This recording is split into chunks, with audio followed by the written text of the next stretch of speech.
Hey guys, happy September. So it has been quite some time since I've done one of these, and I actually received my first ever marketing video request. So I decided, why not get back on the horse? And it is something that I hope to continue doing a lot more into the fall. I really love doing it. It's just been a very busy summer, which has been a great thing.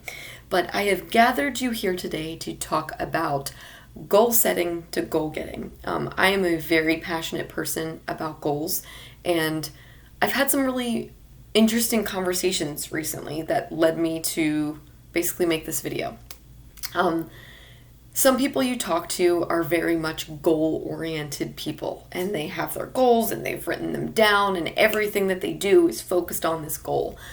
I don't want to say that I'm necessarily like that, but I am someone that feels like goals give you A, your boundaries, but then B, something that you're working and driving and striving towards, which I think is important. I had a recent conversation with an entrepreneur who was basically saying that they feel like goal setting is something that is a little bit too scary and a little bit too much, especially in the beginning. And I feel like there is a general sense of almost fear that writing down and making goals and having these things set is, what if I don't reach them? Am I going to feel like a failure? Was that a waste of my time? And the answer is no. And I'll tell you because I personally have seen so much success with setting goals. For my business personally, I have three, and they're all focused on different areas. And all of my decisions now are focusing on, is that going to ultimately help me achieve X? Because if not, I can see that things would be really, really, really scattered. So for me, setting goals is a compass. And one of the first things that I want to say about goals is that they need to be SMART. And SMART is an acronym. We all love those, right? But it stands for specific, measurable, actionable, reasonable or realistic, and time-based. And those are really, really, really important things to keep in mind. It's really easy to say that, like, I want to go to the moon next week, but that might not be in the cards for me. But it doesn't mean that that's forever. It's, okay, what's my plan to get there? So I wrote a really great blog on that. If you have questions about SMART goals, again, you can definitely feel free to reach out to me. But my blog offers a lot of information on top of just what the acronym is, as to examples of what that might look like and how you might be able to apply that to your business or even to your personal life. But for purposes of this video, I have established what I think is a 4-step system, from all the way from I'm formulating my goals to how am I getting my goals. And step 1 of that is going to be strategizing. So a lot of people, you ask them, what are your goals? And they don't really have an answer, which is fine. But take a minute, sit down, set a timer for even 3 to 5 minutes for yourself and think, what does success look like to me? And do not limit yourself to thinking that it has to be something, oh, I want too much, or oh, that's silly. No, if that is something that you want, then you go after it, right? There's ways to go about and there's ways to achieve, and you can figure that out later. But sit down and think about what you want and what success looks like to you. Something that's been really helpful to me is when the question was phrased, if you were to look 3 years ahead and feel like you were successful, that your business was booming, what would that look like? And from there I was like, oh, okay, because I actually do have some really great ideas about that. But don't feel bad about those. That is strategizing, that is putting into place where you want to go, right? The next is writing it down. I am a big person of the saying, what gets written gets done. And it's oh so true in this case especially. So write down those SMART goals. And even, especially, there's, kind of the third part of this that I'll roll right into. Writing them down goes hand in hand with mapping them. And there are 2 really great tools that I personally use for mapping that I'm going to recommend to you. But especially when I was going with this is, if you're writing things down and you are on a team, make sure you've shared that with the team. Make sure the team is aligned with everything that you're doing.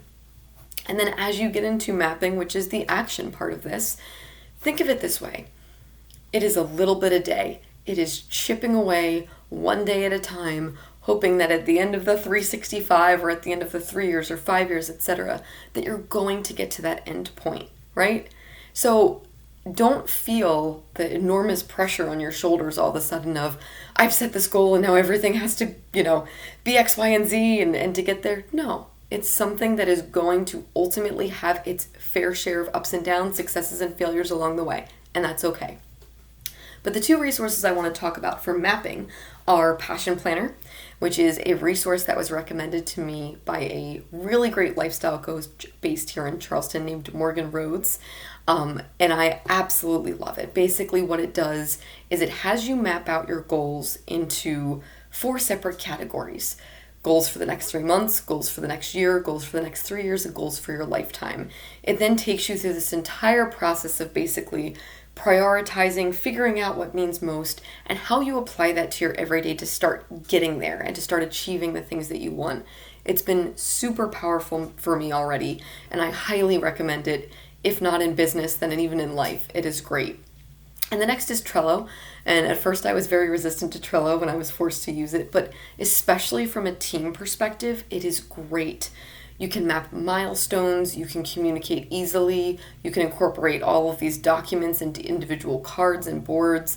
I highly recommend it as a function of achieving especially longer term goals.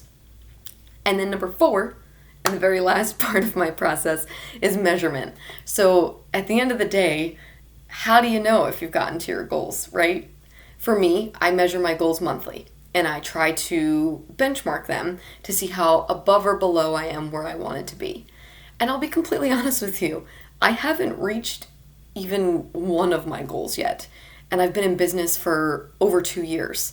And that's okay because it's where I'm going and I'm getting better.